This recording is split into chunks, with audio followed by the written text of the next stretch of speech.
नमस्कार मित्रों, जय हिंद, वंदे मातरम। मैं हूं चंद्रवर्धन और स्वागत है आपका अध्ययन इन्फोटेनमेंट में। साप्ताहिक समसामयिकी समाचारों के इस बुलेटिन में हम लोग देखते हैं सप्ताह भर के महत्वपूर्ण समाचार विभिन्न स्रोतों जैसे द हिंदू, PIB, दैनिक जागरण, राष्ट्रीय edition, Indian Express, All India Radio, Lok Sabha TV, Rajya Sabha TV इत्यादि से। साथ ही सम्मिलित किया जाता है विभिन्न वन लाइनर्स को जो महत्वपूर्ण होता है प्रतियोगिता परीक्षाओं के लिए। तो आइए शुरू करते हैं आज का अपना बुलेटिन और देखते हैं सबसे पहले सप्ताह भर के प्रमुख हेडलाइन। दुर्गापुर में स्थापित किया गया विश्व का सबसे बड़ा सौर वृक्ष। CSIR सिमेरी द्वारा विकसित इस सौर वृक्ष की क्षमता है 11.5 kWp से भी अधिक।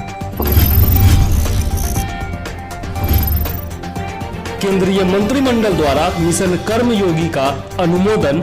सिविल सेवा क्षमता विकास हेतु नई राष्ट्रीय अवसंरचना का होगा विकास। वैश्विक नवाचार सूचकांक का 13वां संस्करण जारी। कॉर्नेल विश्वविद्यालय, इनसीड और संयुक्त राष्ट्र के विश्व बौद्धिक संपदा संगठन द्वारा संयुक्त रूप से जारी की गई है रिपोर्ट।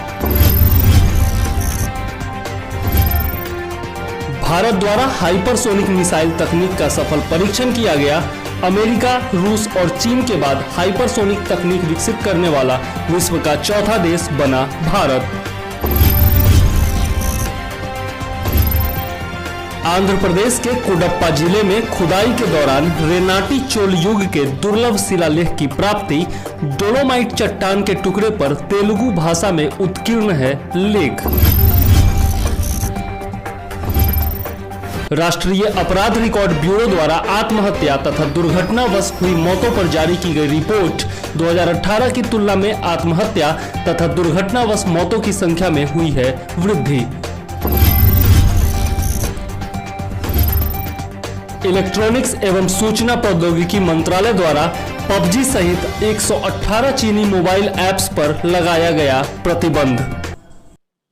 नमस्कार मित्रों, जय हिंद, वंदे मातरम। हम लोग देख रहे थे 1 से 8 सितंबर तक का करंट अफेयर्स और हम लोगों ने वन लाइनर देख लिया था और साथ में देख लिया था कुछ इंपॉर्टेंट पॉइंट्स जो कि विस्तार से हम लोगों ने देखे थे 21 नंबर पॉइंट तक। आज हम लोग देखने वाले हैं पार्ट 2 जिसमें हम लोग 20 और पॉइंट देखेंगे और उसके बाद पार्ट 3 आएगा जिसके साथ ही सितंबर का करंट अफेयर्स 1 से 8 तारीख तक का खत्म हो जाएगा। ठीक है, तो आइए सबसे पहला पॉइंट देख लेते हैं। आंध्र प्रदेश में दुर्लभ शिलालेख की प्राप्ति हुई है। अ रेयर इंक्रिप्शन इन आंध्र प्रदेश। हाल ही में आंध्र प्रदेश के कुडप्पा जिले में खुदाई के दौरान रेनाटी चोल युग का एक दुर्लभ शिलालेख प्राप्त हुआ है। ठीक है, तो इंपॉर्टेंट है, याद रखिएगा, रेनाटी चोल युग का प्राप्त हुआ है और आंध्र प्रदेश के कुडप्पा जिले में प्राप्त हुआ है। यह दुर्लभ शिलालेख डोलामाइट चट्टान का एक टुकड़ा है जिस पर तेलुगु भाषा में उत्कीर्ण किया गया है। ठीक है, 25 पंक्तियों में उत्कीर्ण इस शिलालेख को पुरातन तेलुगु भाषा में लिखा गया था।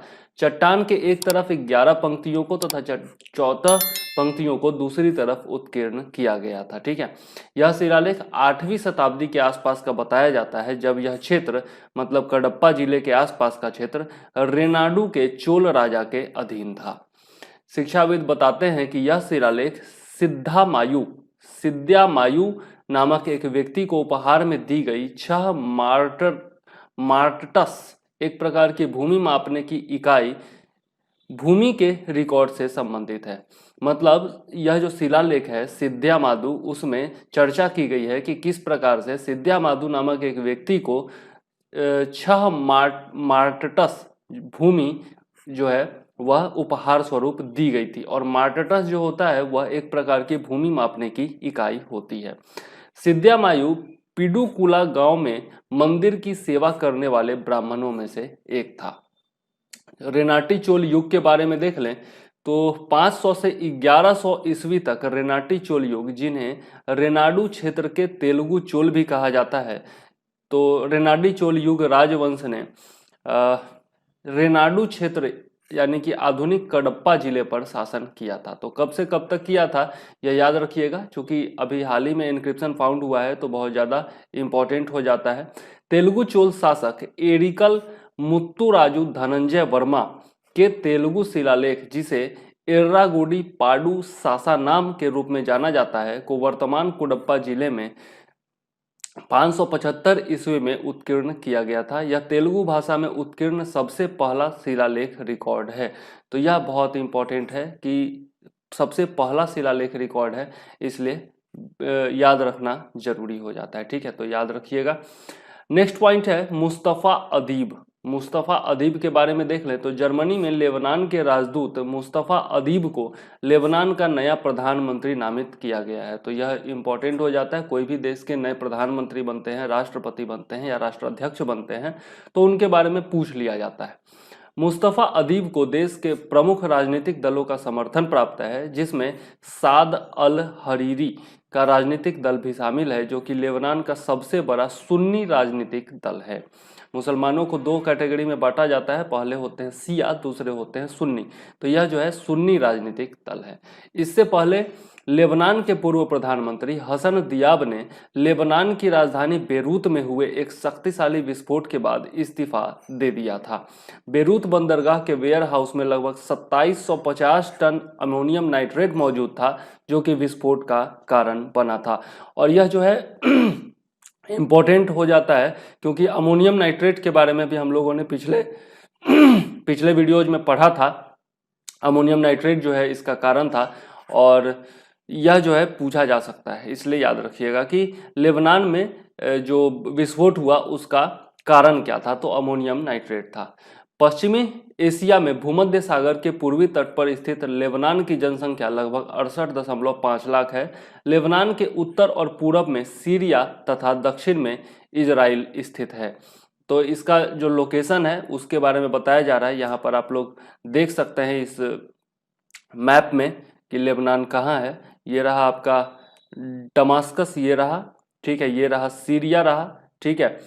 इधर देख सकते हैं ये ट्रिपोली है, ये आपका बबरौन है, फिर है बिबलॉस है, ठीक है, ये रहा बेरूत है, ये लेबनान की राजधानी बेरूत है, ठीक है। तो यहाँ पर आपका बेरूत है, ठीक।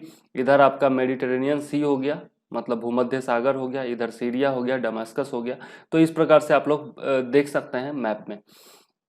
लेबनान की धार्मिक और जातीय विविधता इसकी अनूठी सांस्कृतिक पहचान बनाती है इसको, और प्रथम विश्व युद्ध के बाद यह फ्रांस का उपनिवेश बना था। वर्ष 1943 में फ्रांस से इसे आज़ादी मिली, लेकिन लेबनान लंबे समय तक गृह युद्ध से भी जूझता रहा है, ठीक है। तो 1943 में फ्रांस से इसको स्वतंत्रता मिली, यह याद रखिएगा, ठीक है। आगे देख लेते हैं स्पेशल फ्रंटियर फोर्स के बारे में। यह भारत का फोर्स है। लद्दाख में एलएसी पर चीन के साथ गतिरोध के दौरान स्पेशल फ्रंटियर फोर्स, जिसे विकास बटालियन के नाम से भी जाना जाता है, ने कुछ रणनीतिक ऊंचाइयों पर कब्जा करने में महत्वपूर्ण भूमिका निभाई है। और ऐसा कहा जा रहा है कि 1962 के भारत चीन युद्ध के बाद यह भारत की सबसे अच्छी स्थिति अभी वर्तमान में बन गई है। स्पेशल फ्रंटियर फोर्स के बारे में देख लें तो एसएसएफ का गठन वर्ष 1962 में भारत चीन युद्ध के तुरंत बाद किया गया था। यह एक कोवर्ट आउटफिट थी जिसमें तिब्बतियों को भर्ती किया जाता था, किंतु अब इसमें तिब्बतियों और गोरखाओं दोनों को भर्ती किया जाता है। तो याद रखिएगा कि तिब्बतियों एवं गोरखाओं दोनों को इसमें भर्ती किया जाता है। कोवर्ट आउटफिट कहने का मतलब होता है कि डायरेक्ट जो लड़ाई नहीं करते हैं, कहने का मतलब जब सबसे ज़्यादा मुश्किल परिस्थिति आती है उस समय ये फोर्स काम करती है, ठीक है। और बाकी समय जो है यह मतलब कि एक्टिव नहीं रहती है। शुरुआत में इसे एस्टैब्लिशमेंट 22 के नाम से जाना जाता था। इसका नाम एस्टैब्लिशमेंट 22 इसलिए रखा गया था क्योंकि इसे मेजर जनरल सुजान सिंह उबान ने प्रस्तावित किया था, जिन्होंने एक जिन्होंने 22 माउंटेन रेजिमेंट की कमान संभाली थी, ठीक है, और यह एक आर्टिलरी अधिकारी थे।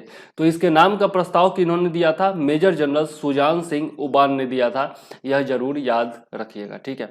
और इसको एस्टैब्लिशमेंट 22 के नाम से भी जाना जाता है और विकास सेना के नाम से भी जाना जाता है, ठीक है, विकास बटालियन के नाम से जाना जाता है, यह भी याद रखिएगा। इसके बाद इसे स्पेशल फ्रंटियर फोर्स के रूप में नामित किया गया और अब यह कैबिनेट सचिवालय के दायरे में आता है, जहां इसका नेतृत्व एक महानिरीक्षक यानी कि इंस्पेक्टर जनरल करता है, जो मेजर जनरल रैंक का एक अधिकारी होता है। तो यह भी इंपॉर्टेंट पॉइंट है, यह भी याद रखिएगा। अब देख लेते हैं कि क्या एसएसएफ इकाइयां जो है वो भारतीय थल सेना का हिस्सा है। तो एसएसएफ इकाइयां जो है भारतीय थल सेना का हिस्सा नहीं है, किंतु ये सेना के संचालन नियंत्रण में कार्य करती हैं। इन इकाइयों की अपनी रैंक संरचनाएं होती हैं, जिनकी स्थिति आर्मी रैंक के बराबर ही होती है। हालांकि ये उच्च प्रशिक्षित विशेष बल के जवान होते हैं, जो विशेष प्रकार के कार्य कर सकते हैं, जो सामान्य रूप से किसी विशेष बल इकाई के द्वारा किया जाता है। इसलिए एसएसएफ इकाइयां वस्तुतः एक अलग चार्टर एवं इतिहास होने के बावजूद परिचालन क्षेत्रों में किसी अन्य सेना इकाई के रूप में कार्य करती हैं। इसके पास अपना स्वयं का प्रशिक्षण प्रतिष्ठान है, जहां एसएसएफ में भर्ती होने वाले विशेष बलों को प्रशिक्षण दिया जाता है। महिला सैनिक भी एसएसएफ इकाइयों का हिस्सा बनती है और विशेष कार्य करती हैं। एसएसएफ इकाइयों में कौन कौन से बड़े ऑपरेशन किए हैं उसके बारे में देख लेते हैं। तो कई ओवर्ट एवं कोवर्ट ऑपरेशन हैं, जिसमें एसएसएफ इकाइयों ने पिछले वर्षों में भाग लिया है। उन्होंने वर्ष 1971 के भारत पाकिस्तान युद्ध में स्वर्ण मंदिर अमृतसर में ऑपरेशन ब्लू स्टार के दौरान, कारगिल युद्ध में और देश में आतंकवादी विरोधी अभियानों में भी भाग लिया है। वर्ष 1971 में भारत पाक युद्ध में एसएसएफ की भूमिका के बारे में देखें तो वर्ष 1971 में पूर्वी पाकिस्तान, जो कि बाद में बांग्लादेश बन गया, वहां चटगांव पहाड़ी इलाकों में एसएसएफ ने पाकिस्तानी सेना की अवस्थिति को बेअसर किया था और भारतीय सेना को आगे बढ़ने में मदद की थी। इस ऑपरेशन का नाम ऑपरेशन ईगल था। इंपॉर्टेंट है, याद रखिएगा। शेखर गवली जी के बारे में देख लें तो 1 सितंबर 2020 को पूर्व रणजी खिलाड़ी और महाराष्ट्र क्रिकेट टीम के फिटनेस कोच शेखर गवली का नासिक जिले के इगतपुरी हिल स्टेशन में ट्रैकिंग के दौरान 45 वर्ष की उम्र में निधन हो गया है। 45 वर्षीय शेखर गवली ने 1990 के दशक के अंत में और 2000 के दशक के शुरुआती दिनों में महाराष्ट्र के लिए प्रथम श्रेणी में 2 मैच खेले थे। शेखर गवली दाएं हाथ के बल्लेबाज और लेग स्पिनर थे, ठीक है, याद रखिएगा। आगे देख लेते हैं अंतर्राष्ट्रीय न्यायिक आयोग के बारे में, यानी कि इंटरनेशनल कमीशन ऑफ ज्यूरिस्ट्स के बारे में। हाल ही में न्यायविदों के अंतर्राष्ट्रीय आयोग ने कहा कि नागरिक अधिकारों के वकील प्रशांत भूषण को उच्चतम न्यायालय द्वारा आपराधिक अवमानना के लिए दी गई सजा International Covenant on Civil and Political Rights द्वारा गारंटीकृत अभिव्यक्ति की स्वतंत्रता कानून के परिप्रेक्ष्य में असंगत प्रतीत होते हैं। मतलब सुप्रीम कोर्ट ने जो 1 रुपए का जुर्माना लगाया था अवमानना के मामले में वकील प्रशांत भूषण पर, उसको सही नहीं बताया है इंटरनेशनल कमीशन ऑफ ज्यूरिस्ट्स ने। यह है क्या? तो न्यायविदों का अंतर्राष्ट्रीय आयोग क्या है वह देख लेते हैं। आईसीजे अंतर्राष्ट्रीय मानवाधिकारों के लिए कार्य करने वाला एक गैर सरकारी संगठन है। यह 60 प्रख्यात न्यायविदों का एक समूह है, जिसमें वरिष्ठ न्यायाधीश, वकील एवं शिक्षाविद शामिल हैं, जो कानून के माध्यम से राष्ट्रीय एवं अंतर्राष्ट्रीय मानवाधिकार मानकों को विकसित करने के लिए कार्य करते हैं। इस आयोग के गठन का उद्देश्य दुनिया की भौगोलिक विविधता एवं इसकी कई कानूनी प्रणालियों को प्रतिबिंबित करना है। इसका गठन 1952 में किया गया था और इसका मुख्यालय जो है वह जेनेवा स्विट्जरलैंड में है। तो इसके बारे में याद रखिएगा कि इसका मुख्यालय जो है वह जेनेवा स्विट्जरलैंड में है और इसका गठन जो है वह 1952 में किया गया था। और इसको जो है कंफ्यूज्ड मत होइएगा, आईसीजे का मतलब यहाँ पर जो है वह है इंटरनेशनल कमीशन ऑफ ज्यूरिस्ट्स, ठीक है, जबकि आपका जो अंतरराष्ट्रीय न्यायालय है उसका फुल फॉर्म होता है इंटरनेशनल कोर्ट ऑफ जस्टिस, ठीक है। हालांकि शॉर्ट फॉर्म जो आईसीजे है वह उसका भी यही सेम टू सेम होता है, ठीक है, लेकिन दोनों में कंफ्यूज्ड मत होइएगा। उसका जो मुख्यालय है वह द हेग में है, ठीक है। नेक्स्ट पॉइंट देख लेते हैं ग्रीन टर्म अहेड मार्केट के बारे में। तो हाल ही में केंद्रीय मंत्री आर.के. सिंह ने विद्युत सेक्टर में ग्रीन टर्म अहेड मार्केट की शुरुआत की है, जो कि नवीकरणीय ऊर्जा के क्षेत्र में भागीदारी को बढ़ावा देगा। तो यदि पूछा जाए कि ग्रीन टर्म अहेड मार्केट किस क्षेत्र से संबंधित है, तो नवीकरणीय ऊर्जा के क्षेत्र से संबंधित है। यह पहल देश के नवीकरणीय ऊर्जा में क्षमता वृद्धि के लक्ष्य को प्राप्त करने में भी मदद करेगी। इसकी शुरुआत से नवीकरणीय ऊर्जा से समृद्ध राज्यों पर बोझ कम होगा और राज्यों को अपने स्वयं के नवीकरणीय खरीद दायित्व से अधिक नवीकरणीय ऊर्जा क्षमता विकसित करने हेतु प्रोत्साहित किया जाएगा। भारत सरकार ने वर्ष 2020 तक देश में 175 गीगावाट नवीकरणीय ऊर्जा क्षमता प्राप्त करने का लक्ष्य निर्धारित किया है, जिससे नवीकरणीय ऊर्जा का पूरे देश में विस्तार हो रहा है। तो यह जो लक्ष्य है वह याद रखिएगा। Green term ahead market platform से नवीकरणीय ऊर्जा उत्पादकों को नवीकरणीय ऊर्जा बेचने के लिए अतिरिक्त अवसर प्राप्त होंगे। यह हरित बिजली खरीदने के लिए यानी कि ग्रीन इलेक्ट्रिसिटी खरीदने के लिए पर्यावरण के प्रति जागरूक उपभोक्ताओं और संस्थाओं को एक मंच प्रदान करेगा। ठीक है, नेक्स्ट पॉइंट देख लेते हैं। दो ब्लैक होल्स की टक्कर हुई थी, जिसका जो गुरुत्वाकर्षण मॉडल है वह पता लगाया है। हाल ही में खगोलविदों ने अब तक की सबसे बड़ी ब्लैक होल टक्कर का पता लगाया है।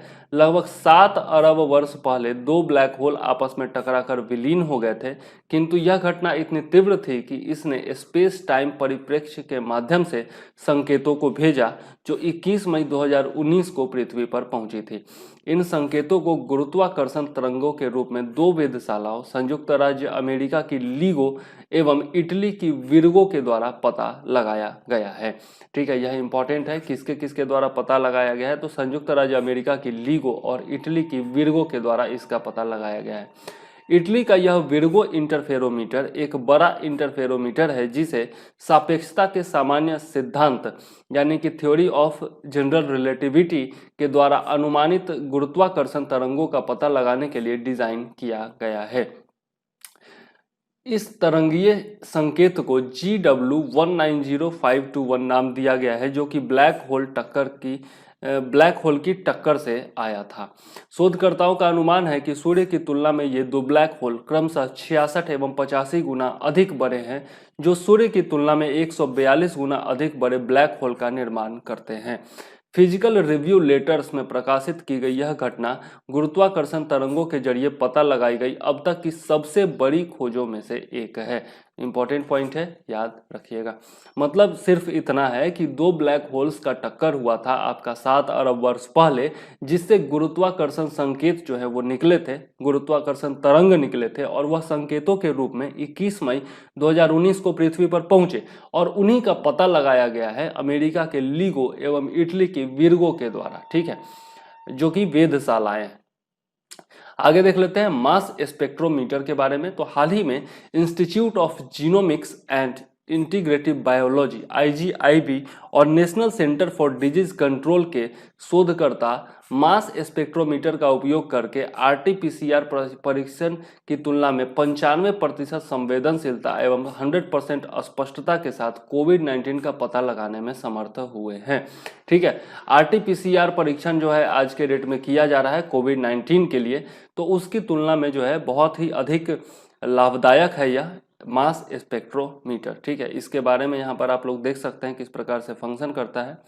पूरा समझना कोई ज़रूरी नहीं है, बस इतना याद रखिए कि मास स्पेक्ट्रोमीटर किसने बनाया है, तो institute of genomics and integrative biology तथा national centre for disease control के शोधकर्ताओं ने बनाया है। ठीक है, मास स्पेक्ट्रोमीटर के माध्यम से कोविड-19 का वायरस का पता लगाने में मात्र 3 मिनट का समय लगता है, वहीं सैंपल तैयार करने से लेकर वायरस का पता लगाने तक में लगने वाला समय मात्र 30 मिनट से भी कम है। यह नई विधि RNA को मतलब कि राइबोन्यूक्लिक एसिड को परिवर्धित किए बिना ही सीधे तौर पर कोविड-19 वायरस का पता लगा सकती है, जबकि कोविड-19 वायरस का पता लगाने के लिए RT-PCR परीक्षण में RNA को परिवर्धित करना पड़ता है। तो दोनों का अंतर आप समझ गए होंगे। यह नई विधि दो पेप्टाइड्स की उपस्थिति का पता लगाने पर निर्भर करती है, जो SARS-CoV-2 वायरस में ही मौजूद होती है और किसी भी अन्य कोरोना वायरस या अन्य वायरस में नहीं पाई जाती है। एक पेप्टाइड अमीनो एसिड की एक छोटी श्रृंखला होती है। तो पेप्टाइड के बारे में भी जान गए। एक पेप्टाइड में अमीनो एसिड पेप्टाइड बॉन्ड द्वारा एक क्रम में एक दूसरे से जुड़े होते हैं। ठीक है, यद्यपि सार्स कोव 2 वायरस में 7 अद्वितीय पेप्टाइड्स पाए गए थे, किंतु इस वायरस का त्वरित पता लगाने के लिए केवल 2 पेप्टाइड्स का उपयोग किया जाता है। इन पेप्टाइड्स में से एक स्पाइक प्रोटीन है जबकि दूसरा रेप्लिकेस प्रोटीन है। तो यह दोनों इंपॉर्टेंट है, याद रखिएगा। मास स्पेक्ट्रोमीटर क्या है? तो मास स्पेक्ट्रोमेट्री एक विश्लेषणात्मक तकनीक है जो आयनों के द्रव्यमान आवेश को के अनुपात को मापती है। आयनों के मतलब जो आयंस होते हैं उनके द्रव्यमान और आवेश के अनुपात को यह मापती है। इस तकनीक के माध्यम से प्राप्त परिणाम आमतौर पर एक मास स्पेक्ट्रम के रूप में प्रस्तुत किए जाते हैं। ज़्यादा डिटेल में पढ़ने की जरूरत नहीं है, बस इतना याद रखिए कि किसने बनाया है, इसमें कौन कौन से प्रोटीन जो है वो पेप्टाइड्स के रूप में जिनकी गणना की जाती है, यह याद रखिए। भारत और फिनलैंड के बीच में समझौता ज्ञापन के बारे में देख लेते हैं। तो प्रधानमंत्री नरेंद्र मोदी की अध्यक्षता में केंद्रीय मंत्रिमंडल ने भू विज्ञान और खनिज संसाधनों के क्षेत्र में सहयोग को बढ़ावा देने के लिए खान मंत्रालय के तहत भारतीय भूवैज्ञानिक सर्वेक्षण तथा फिनलैंड के रोजगार और आर्थिक मंत्रालय के तहत फिनलैंड भूवैज्ञानिक सर्वेक्षण विभाग के बीच समझौता ज्ञापन को मंजूरी दे दी है। यह समझौता ज्ञापन भू विज्ञान प्रशिक्षण, खनिज पूर्वानुमान और उपयुक्तता विश्लेषण, 3D और 4D मॉडलिंग, भूकंपीय एवं अन्य भूभौतिकीय सर्वेक्षणों आदि क्षेत्रों में दोनों संगठनों के बीच वैज्ञानिक सहयोग को मजबूत करने में मदद करेगा। ठीक है, तो भू विज्ञान एवं खनिज संसाधनों के क्षेत्र में सहयोग हुआ है फिनलैंड के साथ, इतना याद रखिएगा। इस समझौता ज्ञापन का उद्देश्य परस्पर आर्थिक, सामाजिक और पर्यावरणीय लाभ के लिए प्रतिभागियों के बीच भूविज्ञान एवं खनिज संसाधनों के क्षेत्र में अन्वेषण तथा खनन को बढ़ावा देने, भूवैज्ञानिक डेटा प्रबंधन और सूचना प्रसार पर अनुभव साझा करने हेतु एक फ्रेमवर्क और एक मंच प्रदान करना है।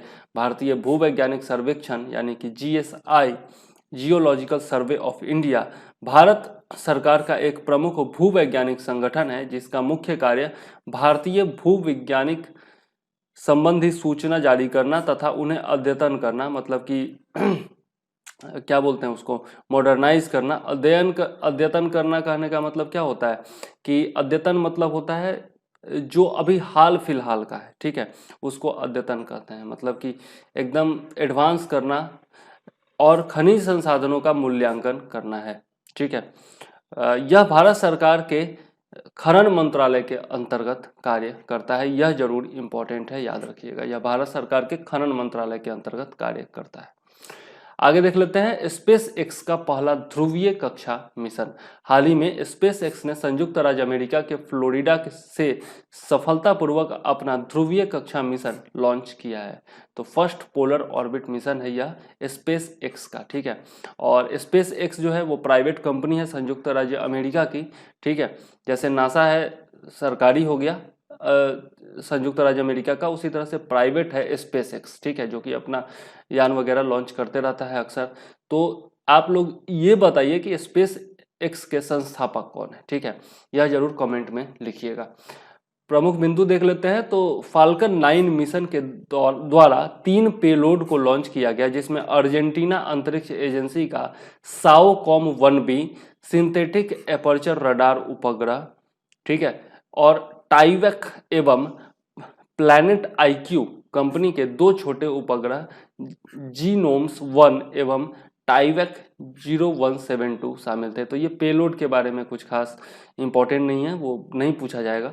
स्पेस एक्स ने फ्लोरिडा के केप कैनावेरल से 2 फाल्कन 9 रॉकेट लॉन्च करने का लक्ष्य रखा था, किंतु खराब मौसम के कारण दूसरी उड़ान को टाल दिया गया। दूसरे फाल्कन 9 के माध्यम से 60 स्टारलिंक ब्रॉडबैंड उपग्रहों को लॉन्च किया जाना था और अब उन्हें केनेडी स्पेस सेंटर से सितंबर 2020 में लॉन्च किया जाएगा। देख लेते हैं साओकॉम 1B क्या है। तो यह अंतरिक्ष यान L band steerable synthetic aperture radar के माध्यम से पृथ्वी पर दिन एवं रात की सभी मौसमी घटनाओं को स्कैन करेगा। मतलब यह मौसम उपग्रह है, एक तरह से कह सकते हैं। जीनोम्स 1 उपग्रह क्या है। तो जीनोम्स 1 माइक्रो सैटेलाइट कोलोराडो जो कि संयुक्त राज्य अमेरिका में है स्थित एक कंपनी प्लैनेट आईक्यू द्वारा विकसित किए जा रहे हैं लगभग 20 छोटे अंतरिक्ष यान के नियोजित बेड़े में से पहला है, जो जीपीएस, ग्लोनास, गैलीलियो एवं बाइडू नेविगेशन उपग्रहों के द्वारा प्रसारित संकेतों के आधार पर वायुमंडल के प्रभावों को मापकर रेडियो प्रक्षादन डेटा, मतलब कि रेडियो ऑक्यूलेशन ओकल्टेशन डाटा एकत्र करता है, जिसके आधार पर मौसम का पूर्वानुमान लगाया जा सकता है। टाइवेक 0172 उपग्रह यह एक छोटा अंतरिक्ष यान है जिसे टाइवेक नैनो सैटेलाइट सिस्टम द्वारा बनाया गया है। ठीक है, तो दो जो है मौसम की जानकारी देने वाले यान और उपग्रह हैं, और यह जो है बहुत ही छोटा आपका नैनो सैटेलाइट सिस्टम है। ठीक है, नेक्स्ट पॉइंट देख लेते हैं, एंटरप्रेन्योर्स इन रेजिडेंस कार्यक्रम। एंटरप्रेन्योर्स इन रेजिडेंस कार्यक्रम मतलब कि घर में उद्यमी। हाल ही में national initiative for developing and harnessing innovations Nidhi कार्यक्रम के तहत एंटरप्रेन्योर्स इन रेजिडेंस कार्यक्रम को लॉन्च किया गया है। तो निधि का फुल फॉर्म जो है वह याद रखिएगा, national initiative for developing and harnessing innovations. यह विज्ञान एवं प्रौद्योगिकी विभाग की निधि कार्यक्रम के तहत एक राष्ट्रीय पहल है। इस कार्यक्रम के अंतर्गत प्रौद्योगिकी व्यापार विचार को आगे बढ़ाने के इच्छुक उद्यमियों को 1 वर्ष तक 30,000 रुपये प्रति माह का अनुदान प्रदान किया जाता है, जिसे कुछ मामलों में 18 महीने तक भी बढ़ाया जा सकता है। अधिकतम 18 महीनों में प्रत्येक EIR कहने का मतलब एंटरप्रेन्योर इन रेजिडेंस को 3.6 लाख रुपए के अधिकतम समर्थन के साथ प्रति माह 30,000 रुपए तक दिया जाता है। इस कार्यक्रम का उद्देश्य अनुभवी एवं सफल उद्यमियों द्वारा छोटे उद्यमियों को व्यावसायिक अवधारणा रणनीति से संबंधित मार्गदर्शन प्रदान करना है, जो उद्यमी होने के लिए सर्वश्रेष्ठ प्रतिभाओं को प्रेरित करते हैं। CSIR नेशनल केमिकल लेबोरेटरी के तहत संचालित इंक्यूबेशन केंद्र इस कार्यक्रम का कार्यान्वयन भागीदार है। तो कार्यान्वयन भागीदार कौन है, यह जरूर याद रखिएगा। निधि कार्यक्रम के बारे में देख लें तो भारत सरकार के विज्ञान एवं प्रौद्योगिकी विभाग द्वारा ज्ञान आधारित और प्रौद्योगिकी संचालित नवाचारों एवं विचारों को लाभदायक स्टार्टअप में बदलने के उद्देश्य से निधि कार्यक्रम शुरू किया गया है। इस कार्यक्रम के तहत अन्वेषकों एवं उद्यमियों के लिए इंक्यूबेटर्स, सीड फंड, एक्सेलरेटर्स और प्रूफ ऑफ कॉन्सेप्ट अनुदान की स्थापना के कार्यक्रम शुरू किए गए हैं। आगे देख लेते हैं, नेक्स्ट पॉइंट है हरिकेन नाना के बारे में। तो 3 सितंबर 2020 को हरिकेन नाना मध्य अमेरिका के देश बेलीज के तट से टकराया था। यूएस नेशनल हरिकेन सेंटर के अनुसार हरिकेन नाना की गति 75 मील प्रति घंटा अर्थात 120 मील प्रति घंटा थी। 120 किलोमीटर होना चाहिए यहाँ पर शायद। हरिकेन या उष्णकटिबंधीय चक्रवात को सैफिर सिम्पसन विंड स्केल के आधार पर वर्गीकृत किया जाता है, जिसमें हवा की गति के आधार पर 1 से 5 तक रेटिंग दी जाती है। यह बहुत ही इंपॉर्टेंट पॉइंट है, याद रखिएगा। यह वर्ष 2020 के अटलांटिक हरिकेन मौसम का 5वां हरिकेन है।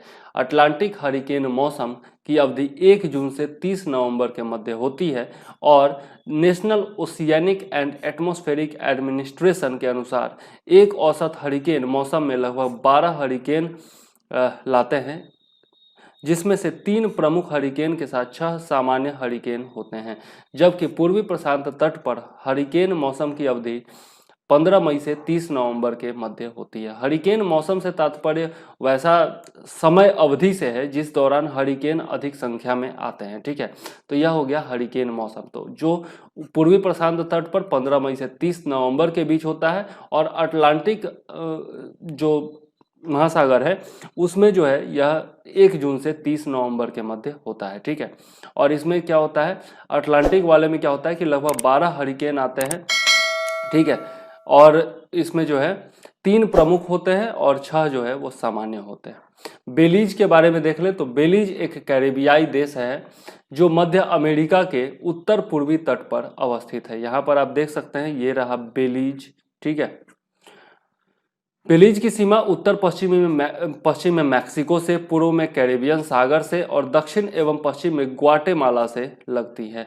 1500 ईसा पूर्व से 300 ईस्वी के मध्य माया सभ्यता बेलीज के क्षेत्र में फैली हुई थी और यह सभ्यता लगभग 1200 वर्षों तक अस्तित्व में रही थी।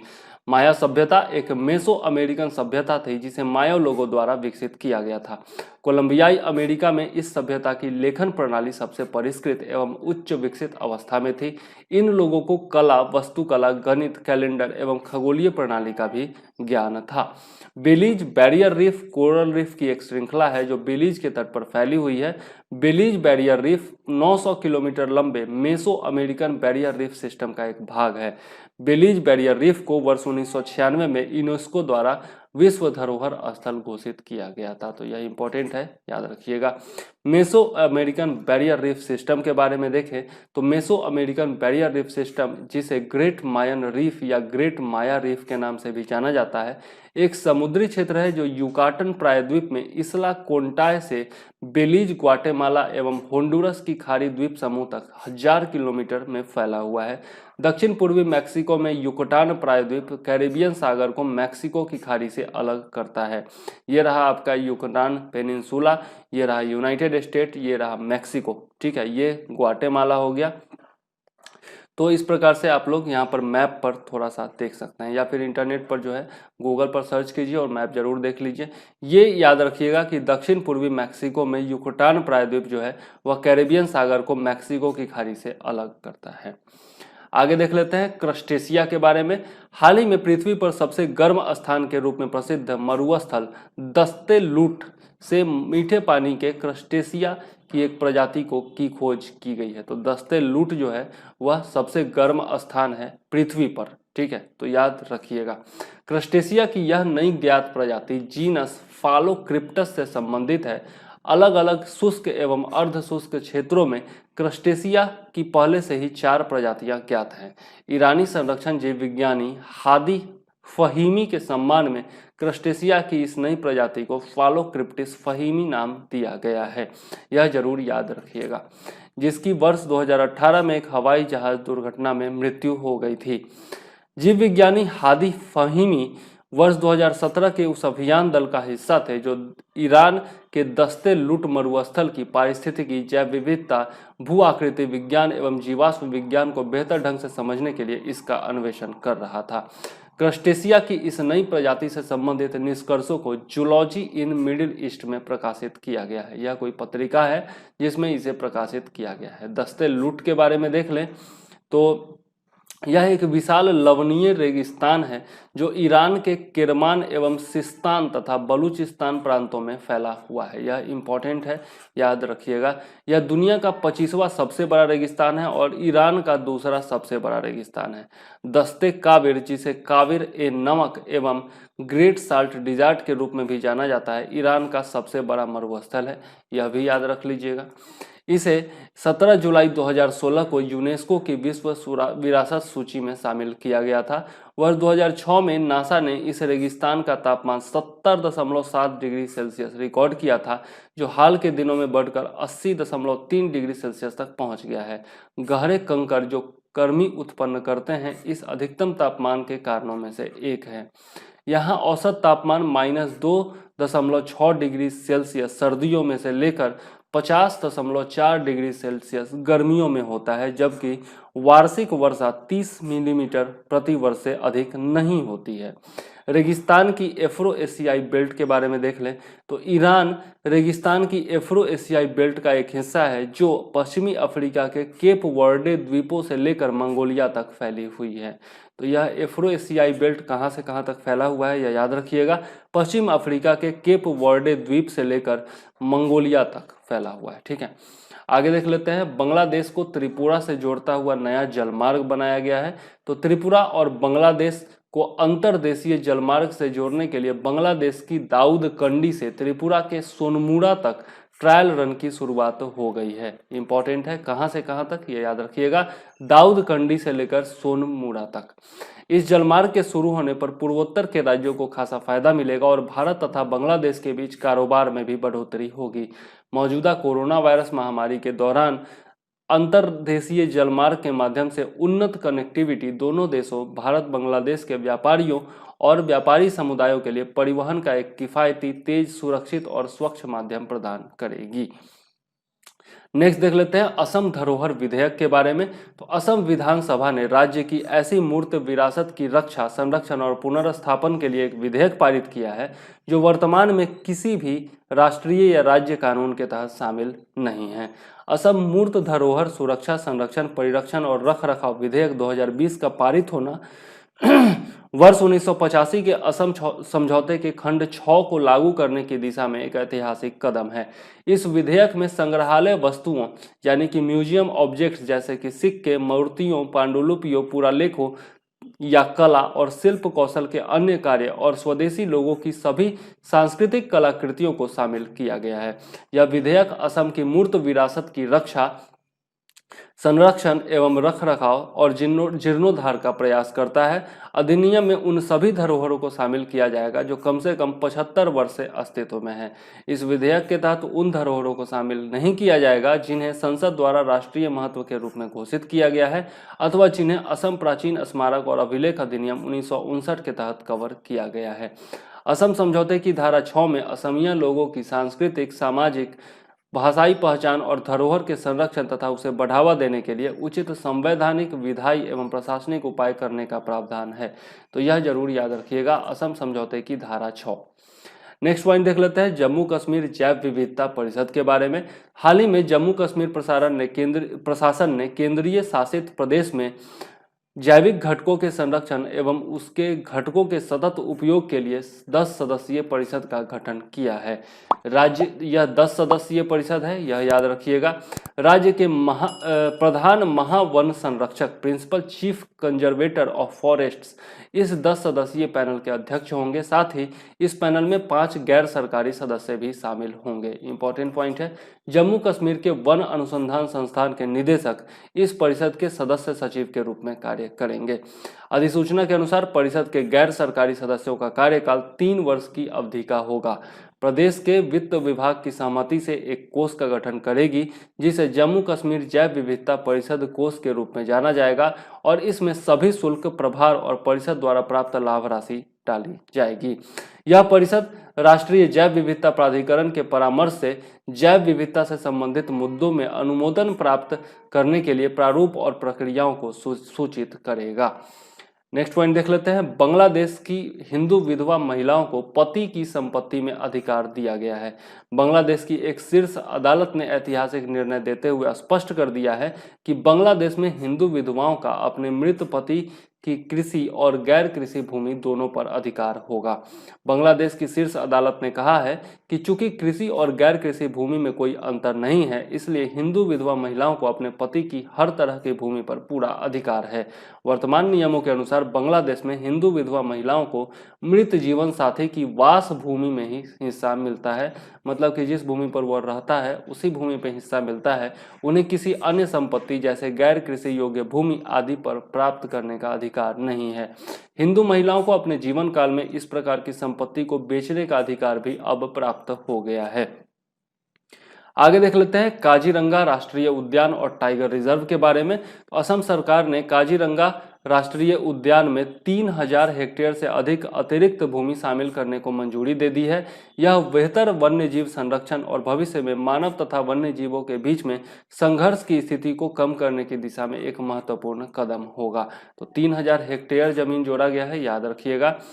प्रमुख बिंदु देख लेते हैं, अतिरिक्त भूमि शामिल होने से ही राष्ट्रीय उद्यान का कुल क्षेत्रफल 914 वर्ग किलोमीटर हो जाएगा। इससे पूर्व राष्ट्रीय उद्यान में वर्ष 2016 में 195 वर्ग किलोमीटर भूमि शामिल की गई थी, जिससे काजीरंगा राष्ट्रीय उद्यान को ओरंग राष्ट्रीय उद्यान से जोड़ा गया था। यह इंपॉर्टेंट पॉइंट है, याद रखिएगा। काजीरंगा राष्ट्रीय उद्यान असम राज्य में स्थित है, यह तो सब लोग जानते हैं। उद्यान में 250 से अधिक मौसमी जल निकाय हैं। इसके अलावा डिपहोलू नदी इसके मध्य से बहती है। तो यह इंपॉर्टेंट है कि कौन सी नदी इसके मध्य से बहती है, तो डिपहोलू नदी। काजीरंगा में संरक्षण प्रयासों के अधिकांश ध्यान बड़ी 4 प्रजातियों यानी कि राइनो, हाथी, रॉयल बंगाल टाइगर और एशियाई जल भैंस पर केंद्रित है। काजीरंगा राष्ट्रीय उद्यान विश्व में लुप्त प्राय एक सींग वाले गैंडों का सबसे बड़ा निवास स्थान है, यह इंपॉर्टेंट पॉइंट है। और उद्यान में लगभग 2400 गैंडे और 121 बाघ हैं। नेक्स्ट पॉइंट देख लेते हैं, ब्रिक्स देशों की संस्कृति मंत्रियों की 5वीं बैठक। ठीक है।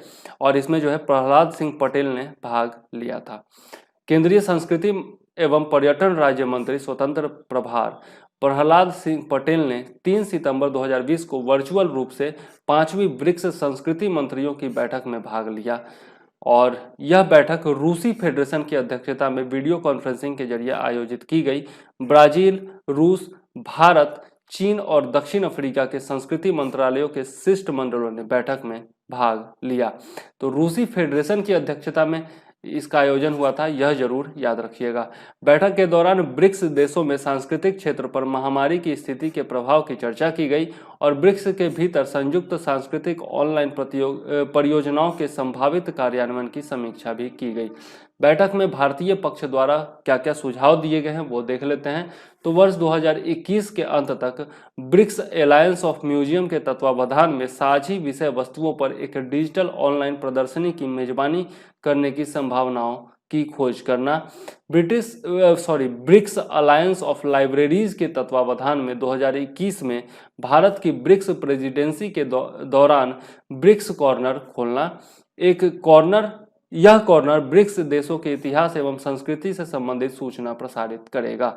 राष्ट्रीय आधुनिक कला दीर्घा यानी कि the national gallery of modern arts Nai Delhi BRICS alliance of museums and galleries के तत्वावधान में bordering regions and imagining cultural synergies शीर्षक की ब्रिक्स संयुक्त प्रदर्शनी की मेजबानी करेगा।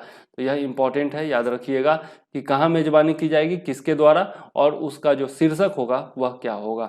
इस प्रदर्शनी का आयोजन ब्रिक्स कार्यक्रम के साथ प्रस्तावित है जिसका आयोजन भारत वर्ष 2021 में करेगा, यह भी याद रखिएगा।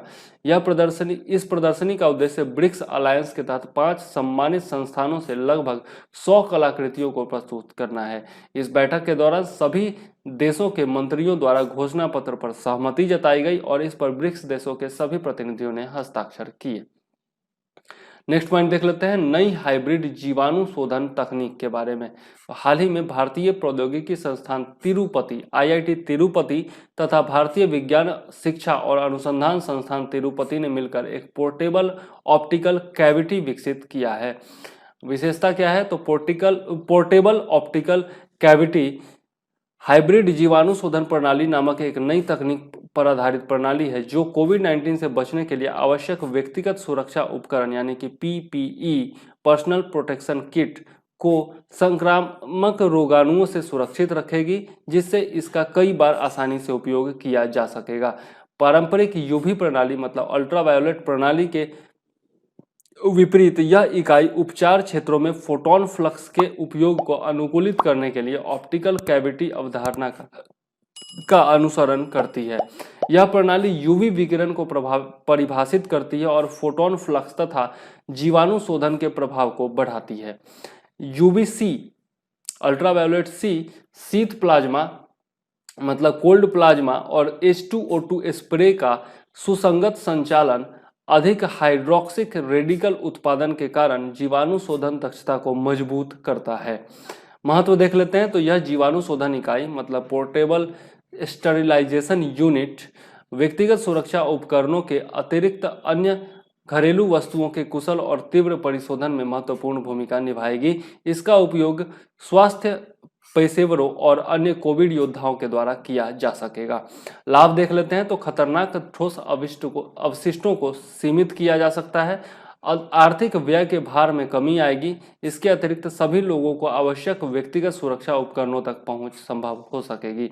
तकनीकी सहयोग विज्ञान और प्रौद्योगिकी विभाग के तहत कार्यरत सांविधिक निकाय विज्ञान और अभियांत्रिक अनुसंधान बोर्ड के सहयोग से यह जीवाणु शोधन इकाई विकसित की गई है। इंपॉर्टेंट है, याद रखिएगा कि इसमें जो है विज्ञान एवं प्रौद्योगिकी विभाग के तहत जो है एक सांविधिक निकाय है जो कि है विज्ञान और अभियांत्रिकी अनुसंधान बोर्ड, जिसको सर्ब कहा जाता है, इसने सहयोग किया है यह इकाई विकसित करने में। आगे देख लेते हैं सौर ऊर्जा चालित स्प्रेयर के बारे में। तो वैज्ञानिक तथा औद्योगिक अनुसंधान परिषद council of scientific and industrial research CSIR के केंद्रीय यांत्रिक अभियांत्रिकी अनुसंधान संस्थान सीमेरी ने कृषि क्षेत्र में जल संकट से निपटने के लिए सस्ता सौर ऊर्जा चालित बैटरी आधारित स्प्रेयर विकसित किया है। CSIR सिमेरी ने सीमांत किसानों तथा छोटे किसानों दोनों के लिए बैटरी द्वारा संचालित दो अलग अलग प्रकार की छिड़काव प्रणालियां विकसित की है। 5 लीटर की क्षमता वाला बैकपैक स्प्रेयर, जो कि पीठ पर रखकर छिड़काव करने वाला यंत्र है, सीमांत किसानों के लिए बनाया गया है, जबकि 10 लीटर की क्षमता वाला कॉम्पैक्ट ट्रॉली स्प्रेयर जो है वह छोटे किसानों के लिए बनाया गया है। यह यंत्र दो अलग अलग टैंकों, प्रवाह नियंत्रण और दबाव नियंत्रण से युक्त है, जिसका उपयोग विभिन्न कृषि कार्यों में किया जाएगा। विभिन्न फसलों को आवश्यकता अनुसार जल की आपूर्ति हो पाएगी। लक्षित स्थान विशिष्ट सिंचाई, मतलब कि जिस स्थान पर सिंचाई करना है उस स्थान को लक्ष्य करके केवल उसी स्थान पर सिंचाई करना संभव होगा। कीटों को नियंत्रित करने के लिए कीटनाशक या फफूंदीनाशक का उचित उपयोग बनाए रखना, मतलब कि इसमें जो है कीटनाशक या फफूंदीनाशक जो होगा वह बर्बाद नहीं होगा, जहां पर आपको स्प्रे करना है वहीं पर स्प्रे होगा। पत्तियों की सतह पर जल आधारित सूक्ष्म खुरदरापन पैदा करना, मतलब कि बहुत सारे पौधे ऐसे होते हैं जिन पर पत्तियों पर जो है केवल पत्तियों पर वो छिड़काव किया जाता है, स्प्रे किया जाता है, तो वैसा भी इससे संभव हो पाएगा। मृदा में नमी के स्तर को बनाए रखना और खरपतवार पर नियंत्रण करना, ठीक है, ये सब कार्य इससे किए जा सकते हैं। नेक्स्ट पॉइंट देख लेते हैं फ्यूचर बिजनेस ग्रुप के पहल के बारे में। तो हाल ही में भारतीय उद्योग परिसंघ confederation of Indian industry CII ने कुछ वर्षों में शुरू हुए व्यवसायों को सहायता प्रदान करने के उद्देश्य से फ्यूचर बिजनेस ग्रुप नाम से एक पहल की शुरुआत की है। उद्योग और आंतरिक व्यापार संवर्धन विभाग के साथ मिलकर भारतीय उद्योग परिसंघ इस पहल के हिस्से के रूप में भविष्य के व्यवसायों के लिए राष्ट्रीय नीति का निर्णय करेगा। नए व्यवसायों की सहायता करने के लिए इस पहल के तहत उन्हें नीतिगत इनपुट प्रदान किया जाएगा, उनके लिए नए विकास खंडों की पहचान की जाएगी और अंतर्राष्ट्रीय भागीदारी भी स्थापित की जाएगी। भारतीय उद्योग परिसंघ सलाहकार और परामर्श संबंधी प्रक्रियाओं के माध्यम से भारत के विकास, उद्योग, सरकार और नागरिक समाज के बीच साझेदारी के लिए अनुकूल वातावरण बनाने में का काम करता है। CII एक गैर सरकारी, गैर लाभकारी, उद्योगों को नेतृत्व प्रदान करने वाला और उद्योग प्रबंधित संगठन है जो भारत की विकास प्रक्रिया में सक्रिय भूमिका निभा रहा है। तो इस प्रकार से CII के बारे में भी हम लोगों ने देखा। आगे देख लेते हैं टाइफून हैसेन के बारे में। पिछले एक सप्ताह के अंदर जापान एवं इसके आसपास के क्षेत्र में दूसरे शक्तिशाली टाइफून हैसेन ने जनधन को काफी क्षति पहुंचाई है। इससे पहले टाइफून मायसक के कारण कोरियाई प्रायद्वीप में भारी नुकसान हुआ था। तो दोनों का नाम याद रखिए, टाइफून हैसेन और टाइफून मायसक, और ये कहाँ कहाँ आया था यह भी याद रखिए। टाइफून हैसेन के बारे में देख ले तो इसको चीनी भाषा में समुद्री देवता के रूप में जाना जाता है, सी गॉड के रूप में। टाइफून या हरिकेन या उष्णकटिबंधीय चक्रवात को सैफिर सिम्पसन विंड स्केल के आधार पर वर्गीकृत किया जाता है, या पहले भी देख चुके हैं, जिसमें हवा की गति के आधार पर 1 से 5 तक की रेटिंग दी जाती है। और ज्वाइंट टाइफून वार्निंग सेंटर के अनुसार टाइफून हैसेन को श्रेणी 4 के अंतर्गत रखा गया है, क्योंकि इस तूफान में हवाओं की गति लगभग 230 किलोमीटर प्रति घंटा थी। ठीक है, लोकेशन यहाँ पर देख सकते हैं, 100,000 kilometre south east of Okinawa, Japan. Forward speed जो था वह इसका 15 किलोमीटर पर आवर था, और मैक्सिमम सस्टेन्ड स्पीड जो था वह आपका 230 किलोमीटर पर आवर था। कैटेगरी 4 में इसको रखा गया था, और मिनिमम सेंट्रल प्रेशर जो था वह आपका 934 MB था। ठीक है, आगे देख लेते हैं टाइफून मायसक के बारे में। तो टाइफून हैसेन की तरह लगभग समान ट्रैक का अनुसरण करता हुआ टाइफून मायसक इस सप्ताह की शुरुआत में कोरियाई प्रायद्वीप से टकराया था। टाइफून मायसक को श्रेणी 2 के अंतर्गत रखा गया था, क्योंकि इस तूफान की हवाओं की गति 165 किलोमीटर प्रति घंटा थी। लोकेशन देख सकते हैं, Korean peninsula about 22 kilometre west of Busan. Maximum sustained speed जो था 165 किलोमीटर पर आवर, कैटेगरी 2 में रखा गया है। मिनिमम सेंट्रल प्रेशर जो था वह 952 MB था। टाइफून के बारे में देख लेते हैं। तो उष्णकटिबंधीय चक्रवातों को चीन सागर क्षेत्र में टाइफून कहते हैं, इंपॉर्टेंट है, याद रखिएगा।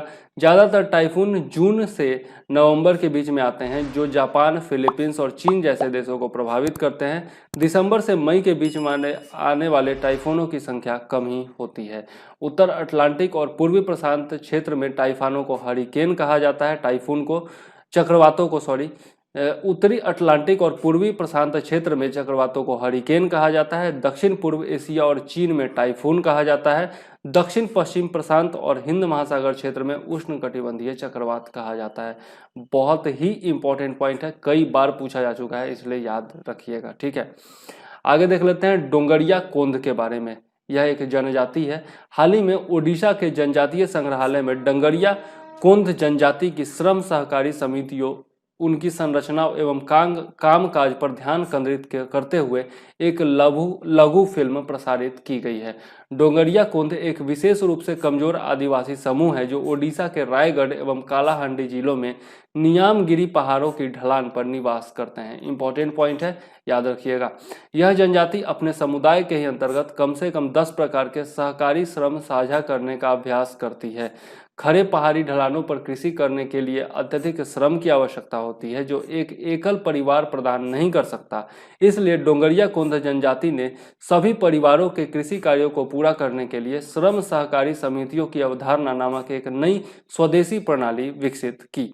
श्रम सहकारी समितियों की अवधारणा क्या है? तो इस प्रणाली में पूरे समुदाय के श्रम को संलग्न करके सभी परिवारों की कृषि कार्यों को पूरा किया जाता है। सामुदायिक सदस्य कृषि लागत को कम करने के साथ साथ सभी सदस्यों की गरिमा सुनिश्चित करने के लिए एक साथ कार्य करते हैं। सहकारी रूप से युवा लड़के एवं लड़कियां, पुरुष, महिला एवं बुजुर्ग गांव के खेतों एवं बागों में श्रम के मामले में समान रूप से योगदान देते हैं। साहब, इसमें क्या होता है कि मतलब जितने भी काम हैं, जितने भी लोग हैं, उनके सभी कामों को एक साथ मतलब कि देख लिया जाता है कि किसका कितना काम है और कितना किया जा सकता है, और सभी लोग मिल करके एक एक करके सारा काम निपटाते हैं। ठीक है, साहबती प्रणाली के बारे में देख लेते हैं। इसके तहत गांव के सभी डोंगरिया लोग एक ग्रामीण की जमीन पर एक दिन के लिए कार्य करते हैं। मेजबान गांव की निधि के लिए एक टोकन राशि का भुगतान करता है। एकत्र धन का उपयोग पूरे गांव के लिए एक दावत के आयोजन हेतु किया जाता है। नेक्स्ट है पंडबाती प्रणाली। तो इस प्रणाली में समुदाय के 10 से 15 सदस्यों को बुलाया जाता है जब खेत में कम श्रमिकों की आवश्यकता होती है। कार्य की प्रकृति के आधार पर गांव के सदस्यों को भी विशेष समूहों में संगठित किया जाता है। पहला है दासी बाती। यह गांव की छोटी अविवाहित लड़कियों का एक सहकारी समूह है जिन्हें कम तनाव वाले किंतु थकाऊ कार्य करने को कहा जाता है, जैसे निराई, खेतों की बाड़ बनाना, सफाई या फसलों की कटाई इत्यादि। दूसरा है धनगदा बाती। धनगदा बाती यह अविवाहित पुरुषों का सहकारी समूह होता है जिन्हें पेड़ों की कटाई, गड्ढे खोदना आदि कार्य प्रदान किए जाते हैं। और तीसरा है दाता रुबाती। इसके तहत बूढ़े लोग शराब के एक हिस्से के लिए अपने अपने क्षेत्रों में एक दूसरे की मदद करते हैं। ठीक है, तो इस प्रकार से हम लोगों ने जनजाति के बारे में देखा। आगे देख लेते हैं जॉनी बक्सी के बारे में। 5 सितंबर 2020 को दिग्गज फिल्म निर्माता जॉनी बक्सी का 82 वर्ष की उम्र में निधन हो गया है। जॉनी बक्सी ने मुख्य रूप से फिल्मों का निर्माण किया और उन्हें रावण जो 1984 में बनाया गया था, फिर तेरी कहानी याद आई 1993 में बनाया गया था, मंजिलें और भी है 1974 में बनाया गया था, जैसी फिल्मों के लिए एक निर्माता के तौर पर याद किया जाता है। निर्देशक के तौर पर उन्होंने कुल 2 फिल्मों में काम किया था, जो है 1992 की डाकू और पुलिस तथा 1994 की खुदाई। आगे देख लेते हैं। वर्ष 1983 में जन्मे जॉनी बक्सी ने हार जीत 1990 और पापा कहते हैं 1996 जैसी फिल्मों में अभिनय भी किया था। मतलब कि ये निर्माता भी थे, निर्देशक भी थे और एक्टर भी थे। ठीक है, तो और इनका निधन हो गया है, तो नाम याद रखिएगा जॉनी बक्सी। ठीक है, निर्माता, निर्देशक और एक्टर थे जिनका निधन हुआ है। तो आज का करंट अफेयर्स यहीं पर समाप्त करते हैं। ठीक है, और नेक्स्ट पार्ट आएगा पार्ट 3, जिसमें हम लोग 1 से 8 तारीख का जितना भी करंट अफेयर्स है उसको पूर्ण कर देंगे। ठीक है, तो वीडियो अगर पसंद आता है तो लाइक कीजिए, सब्सक्राइब कीजिए और शेयर भी जरूर कीजिए। ठीक है, इस बार मैंने छोटा छोटा करके पार्ट बनाया है ताकि आप ही लोग कहते हैं कि वीडियो लंबा नहीं होना चाहिए, इसलिए मैंने छोटा छोटा पार्ट करके बना दिया है। अब तो आप लोग देखोगे चलो कोई बात नहीं है, जो भी है देखो या ना देखो, मेरा काम है बनाना और मैं बनाता रहता हूँ। ठीक है, जो लोग देखते हैं उन्हें धन्यवाद, जो नहीं देखते हैं वो लोग जरूर देखें। ठीक है, और यदि PDF चाहिए तो 9525 360283 पर मुझे मैसेज कर सकते हैं आप लोग, व्हाट्सएप मैसेज, या फिर 7004385014 पर मुझे कॉल भी कर सकते हैं। ठीक है, तो याद रखिए ये सब चीज़ें और मुझे दीजिए इजाज़त। जय हिंद, वंदे मातरम।